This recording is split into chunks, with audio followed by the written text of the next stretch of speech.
ग्रंथ राजनीति वाक्यामृत में दूत समुद्देश्य में यहाँ पर समझा रहे हैं कि दूत शत्रु राज्य में जब प्रवेश करे, वहाँ निर्णय करे कि ये संधि चाहता है या युद्ध चाहता है,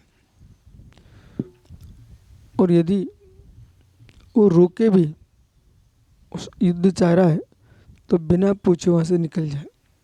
निकलने की स्थिति में न हो तो दूसरे को दूत बना करके शीघ्र भेज दे अपने सम्राट के पास, और यदि उनको वापस कर दिया, परिणय शिव प्रस्तुत दूत कारण विश्रसेत, दूत ने शत्रु ने दूत को देखकर इस वापस लौटा दिया, देखते ही उसे बात ही नहीं करना चाह रहा, तो उसको दूत को विचार करना चाहिए। उसने शीघ्र भेजा है तो अब अपने अपने स्वामी की बात में विचार करना चाहिए। मतलब जो व्यक्ति बात ही नहीं करना चाह रहा है, इसका तात्पर्य इसको संधि की तो आवश्यकता है। जिसने दूत का ही अपमान कर दिया, दूत को ही स्वीकार नहीं कर रहा है, इसका तात्पर्य है कि ये निश्चित ही हमारे देश पर चढ़ाई करना चाहता है, अहंकार से भरा हुआ है। तब दूत विचार करे। कृतोपग्रहो कृतोपतापनम शुद्धयार्दोर्दोजुचापः स्वमंडल प्रविष्टम गुण पुरुष परिज्ञानात् पलाट विका कोश देश तंत्र में बोधा कायन्यारत्नवाहन विनिश्रवण स्वविष्ट पुरुष योगात् प्रकृति क्षोभकणम दूत कर्मः।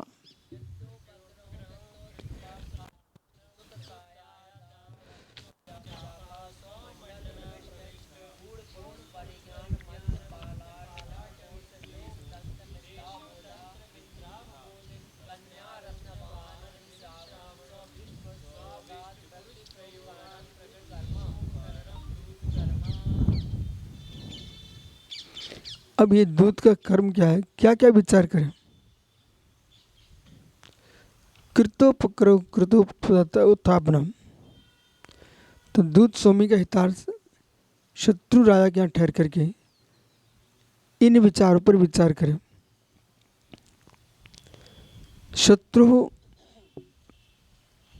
नेतृत्व शत्रु कर्म सैनिक संगठन, तो उनका जो सैनिक संगठन है, अब तो स्वराज्य की आपको रक्षा करना, तो उनके स्वयं जो शत्रु सम्राट है उसके सैनिक संगठन है, वो सब विघटन करना।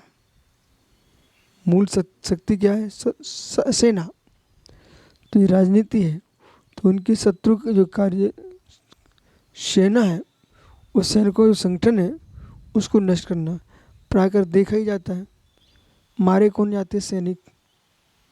राज्य की विजय क्या है? दूसरे सैनिकों का समापन। और युद्ध करेगा कौन? सैनिक हारे, देश हारा। सर्वत्र ही है। व्यापारी है, दूसरे ग्राहकों को तोड़ता है। व्यापारी है, दूसरे ग्राहकों को तोड़ता है, तो सामने की शक्ति छीन। कोई पड़ोसी है, तुम्हारे घर में शांति है, उस शांति को भंग करा दो, तुम्हारा सुख समाप्त है। बहुत सारी बातें व्यक्ति को दिखावे में नहीं लाना चाहिए, गुण रखना चाहिए। साधुओं में वही कहानी है। वो कहानी ऐसी है, कोई विशाल संघ है, बड़ा व्यवस्थित सुंदर तरीके से रहता है, धर्म प्रभावना हो रही है, तो जाकर के अंदर प्रवेश कर जाओ, उनके शिष्यों को भड़का दो, शिष्य भड़क जाएंगे, और किसी निमित्त से गुरु से दूर हो जाएंगे, तो उनकी शक्ति छीन। अलग अलग साधु थे, किसी ने भड़का दिया, अलग संप्रदाय बना दिया, पूरा धर्म ही छीन। सेना के माध्यम से देश की रक्षा होती है, साधुओं के माध्यम से धर्म की रक्षा होती है। आप सब सैनिक हो, वीर पुरुष। पर जो सच्चा सैनिक होगा सुबह, वो देश की रक्षा करते आत्मबल के साथ अपनी भी रक्षा करता है। देशभक्ति तुम्हारे मन में अंदर हो तो स्वात्म रक्षा का ज्ञान भी होना चाहिए। समरांग में प्रवेश करो, लेकिन अपने बल और पोरस को देख करके प्रतिक्षण शत्रु के चेहरे को ही मत देखो, उसके बल को भी देखो, शत्रु के अस्त्र से चलाने की विद्या को भी देखो, और कहाँ से कौन सा अस्त्र छोड़ रहा है इसे भी ध्यान दो। उसे देखते ही मत रहो, उसको तोड़ने का भी आपके पास कला होना चाहिए। भारत जीता ना, इसी बल पर तो जीतता देश। हमारे अस्त्र आपके यहाँ जा रहे हैं, एक कला तुम्हें आती है, तुम दूसरे देश में अस्त्र पटकना जानते हो, पर ये भी तो कला आना चाहिए कि दूसरे देश के अस्त्रों को तुम रोक सको। इसलिए तलवार और ढाल दो होते हैं, तलवार से बार होता है और ढाल से रक्षा होती है। तलवार से बार होता है और ढाल से रक्षा होती है। तो आप मंत्र साधना करने बैठ गए, तो मंत्र सिद्ध करना तो जानते हो, पर जो मंत्र का जो अधिष्ठाता देव आएगा ना, उसे संभालना जानते कि नहीं, वो भी तो विद्या आना चाहिए, नहीं तो आप उल्टे हो जाओगे। आज की भाषा में रिमोट कंट्रोल, ठीक है। कोई भी यंत्र आप बना रहे हो, उस यंत्र का हानि लाभ का भी बोध होना चाहिए। यदि हानि लाभ का बोध नहीं है तो आप फेल हो जाएंगे। इसी प्रकार से राज्य करने जानते हो तो राज्य सीट पर बैठना ही मत सीखो, दूसरी सीटों को हिलाना भी सीखो। ये दूसरों की सीट हिलाना नहीं जानते हो, तुम्हारी राज सीट हट जाएगी। वो तो राजनीति यही है। तो कभी अब अपना कर्तव्य है, किसी के संग को ना तोड़ें, किसी के संग का विघटन ना करें। अभी विघटन नहीं तो है। और माता जी अपरिचितों से अपरिचित ही रहें, उनसे परिचित ना बढ़ाएं, परिचय उनका कर लें कि इनके अंदर नीति क्या है। ये बहुत बड़ी नीति है। अपरिचितों से अपरिचित रह करके उनका परिचय कर लो, इनकी नीति क्या है। वो अपरिचित पुरुष किसी नगर में प्रवेश करता है, सारे देश में कैमरे लगे हुए हैं और कंट्रोल रूम में सूचना पहुंचती तुरंत, सैनिक खड़े रहते, सिपाही खड़े हैं। आपने भोपाल में प्रवेश किया, शासन को पता चल चुका है, साधु साधु भी आए हैं, पूरा टोटल। तो नगर में कोई भी पुरुष प्रवेश करता है ना, तो हर सिटी में जासूस भी रहते हैं। नहीं तो सुरक्षा कैसे हो पाएगी, कोई बम थैले में लेके आ जाए। इसलिए उनको हर समय सतर्क रहना पड़ता है। इसी प्रकार के संगपतियों को चाहिए है कि कौन त्यागी बनने आया है, कि किसी के द्वारा भेजा गया है इनके संग का रहस्य लेने के लिए। 4 दिन हमारे पास रहेगा, वो 5 दिन भग जाएगा, वो पूरा रहस्य लेकर के दूसरे संग में जाके बोल देगा।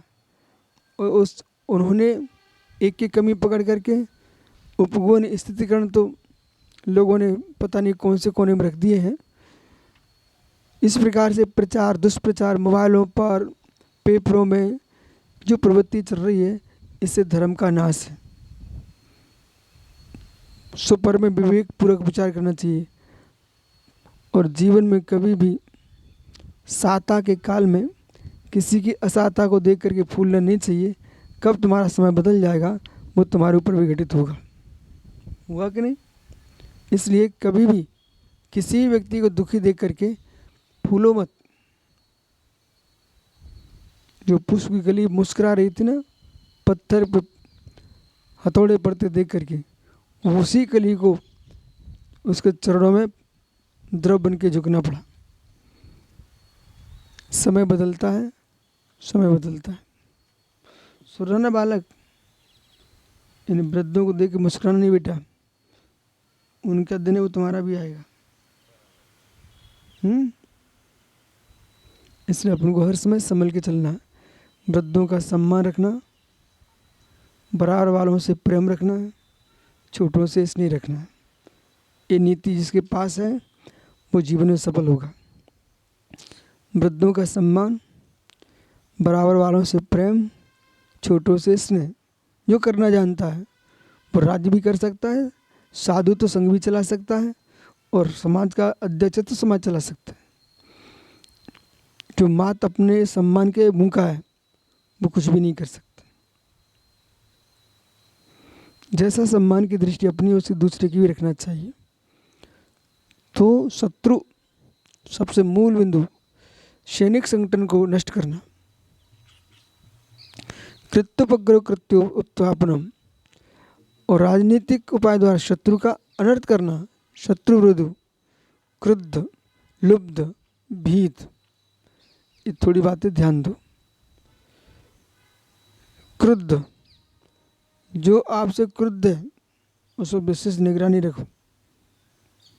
क्रुद्ध पुरुष तुम्हारे रहस्य खोल देगा।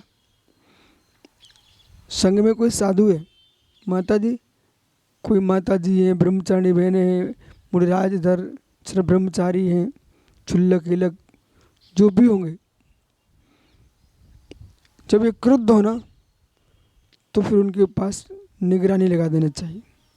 क्रुद्ध पुरुष के पास अन्य पुरुष को नहीं आने देना चाहिए। जब क्रुद्ध हो ना तो उसके न परिवार वाले भटक पाए, न अन्य संघ के लोग भटक पाए, न सामान्य श्रावक। क्रुद्ध आदमी विवेकहीन हो जाता है और क्रोध के काल में आपके सारे रहस्य खोल देगा। वे भले क्षमा मांग लेंगे पर रहस्य तो दे ही चुके हैं, तुम्हारे शत्रु बन चुके हैं। तो क्रुद्ध। अब राजा क्या करता है? शत्रु राजा वो खोज करता है इस राज्य में क्रोधी लोग कितने हैं, उन क्रोधियों को प्रेम दे करके वो शत्रु राजा देश के राजा का नाश कर देता है। जितने मुनि संघ नष्ट हुए वे सब ऐसे लोगों से हुए। अब जो त्यागी कल इस संघ में, परसों संघ में, नरसों संघ में ऐसा व्यवहार करने वाले हैं, उनके द्वारा आप क्या सोचे थे? तो क्रुद्ध और लुब्ध, लोभियों को भी खोजना चाहिए। लोभी अपने मित्र होते हैं। माना कि अब साधु वर्ग में आप लगाएंगे मान के लोभी, सर्वाधिक इनके यहाँ लोभ किस बात का होता है? धर्म प्रभावना के नाम पर अपने शरीर की प्रभावना, धर्म प्रभाव नाम पर चरम की प्रभावना, इसका लोभ है। अब कितने खर्च बढ़ चुके हैं समाज में महाराजों के नाम पर, लोभ है। तो ऐसे लोभी देखो, अरे यहाँ तुम संग में पड़े, क्या है तुम्हारा सार सागर? अरे हमारे साथ चलो, तुम्हारी फोटो छपेंगे, अलग से तुम्हारी पुस्तकें छप जाएंगी और तुम्हारा यश फैल जाएगा। आप जैसा सुख चाहोगे वैसा तुम्हें सुविधा दिलाएंगे, हर प्रकार की सुविधा। और साधु को सुविधाएं चाहिए, फिर साधना किस बात की? ऐसा लोभ दिखा करके संघ को तोड़ दिया जाता है। वो साधु पागल निकल गया और जागने के बाद सारा रहस्य खोज लिए, निकाल लिए। इसके बाद वहाँ पर जैसा हम कहेंगे वैसे चलना पड़ेगा। यहाँ पर अब घुटन प्रारंभ होगी। घुटन प्रारंभ, शांति भंग, कसा भड़कना प्रारंभ, ऐसा होता है।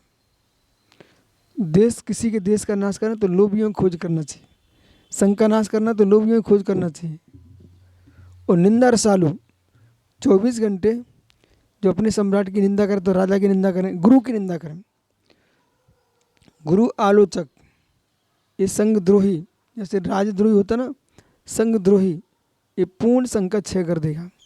सब में मीठा बना रहेगा और अंदर दूसरे के प्रणाम खराब करके, दूसरे प्रणाम खराब कर, जैसे कैसे आजकल प्लास्टिक के बहुत सारे उपकरण चले हैं, चले कि नहीं? आप तो एक लाइट सुधारने वाला पेचकस ले लो, जहाँ पकड़े है ना उसमें तो कुछ नहीं हो रहा क्योंकि वहाँ तो कुचालक है, ठीक है ना, पर उसमें करंट आ रहा है, समझ रहे ना? सड़सी आने लगी है, अग्नि में डाल दिया आपने, सामान उठा रहे हो, वो तो गर्म हो रही है आगे का, लेकिन पीछे तो कुछ हो ही नहीं रहा है।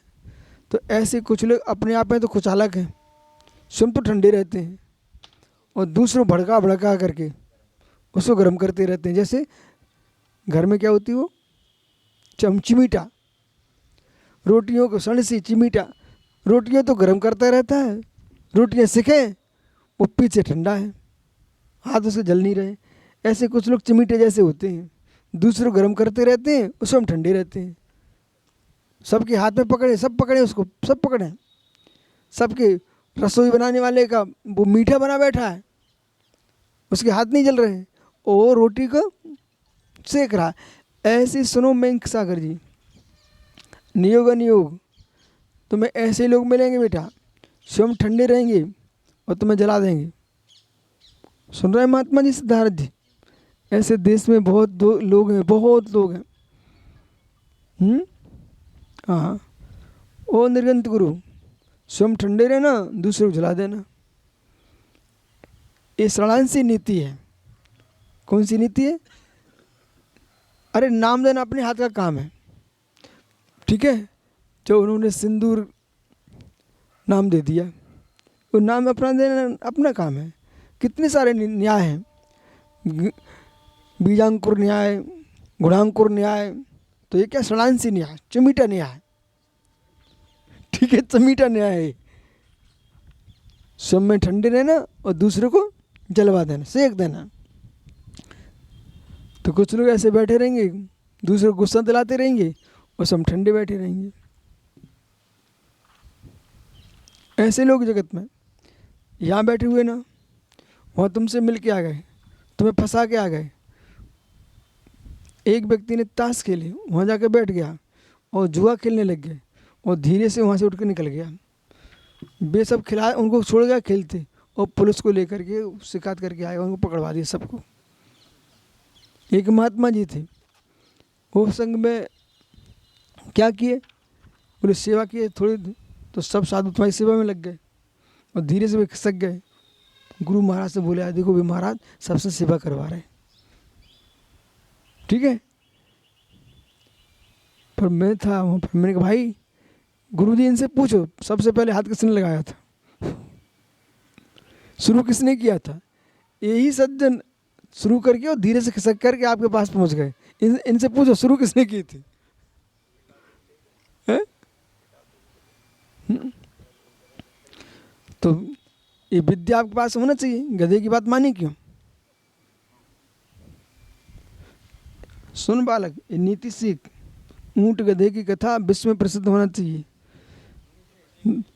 दो मित्र थे, दो मित्र, ऊंट एक गधा। दोनों ने कहा कि वो अध्यक्ष तुम्हारे, अध्यक्ष खेत में कलिंदा खाने जाना है अपन को। दोनों पहुंच गए कलिंदा खाने के लिए। अब ऊंट से गधा क्या बोलता है, देखो पहले आप देखो कोई आ तो नहीं रहा है, हम खाएंगे पहले। तो उसने पहले चरना शुरू किया, पेट भर गया, कहा अब आप चलो हम देखेंगे। और जैसे ही ऊँट ने नीचे मुख लगाया, वो कहता भैया भैया हमें तो रेंकने की इच्छा हो रही है।